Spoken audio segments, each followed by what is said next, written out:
আমাদের দেশে আহলে হাদিস নামে একটি ধর্মীয় দলের তৎপরতা দেখা যায়। তারা নাকি চার মাযহাবের কোনটিরই অনুসরণ করে না।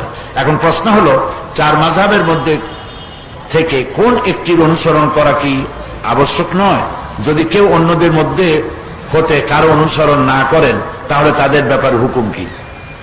খুব ভালো ভালো প্রশ্ন করছে, আলহামদুলিল্লাহ।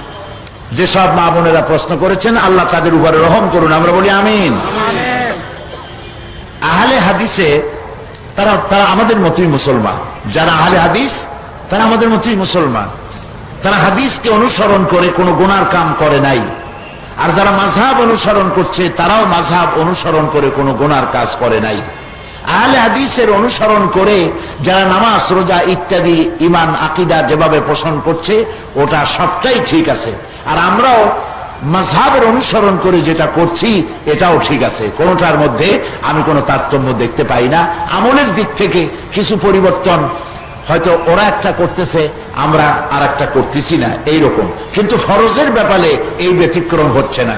যেমন তারা হাত বাঁধে বুকে, আমরা বাঁধি নাভিতে। নবী করিম সাল্লাল্লাহু আলাইহি ওয়াসাল্লাম দুটোই করেছেন।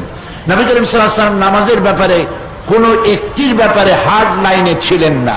তিনি কখনো হাত বুকে বেঁধেছেন, কখনো নাভিতে বেঁধেছেন, কখনো হাত ছেড়েও দিয়েছেন। হাত ছেড়েও নামাজ পড়েছেন, বান্দিনী নেই। আমিন কখনো জোরে বলেছেন, কখনো আস্তে বলেছেন। সুতরাং আহলে হাদিস ভাইরা যারা করছেন, এ সবটা হাদিস সম্মত, একটাও হাদিসের বাইরে নয়।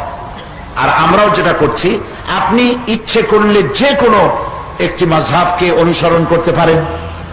হয় হানাফি, না হয় শাফি, না হয় মালিকি, না হয় হাম্বলি, এর যে কোনো একটা অনুসরণ করতে পারেন। আর এই চারটার একটাও যদি পছন্দ না হয়, না করেন। যদি আপনি শুধু হাদিস এবং কোরআন অনুসরণ করেন, তাও আপনার শরীয়ত মানা হবে না, এমন কথা কোনো বিজ্ঞ, কোনো মুহাক্কিক আলিম বলবে না।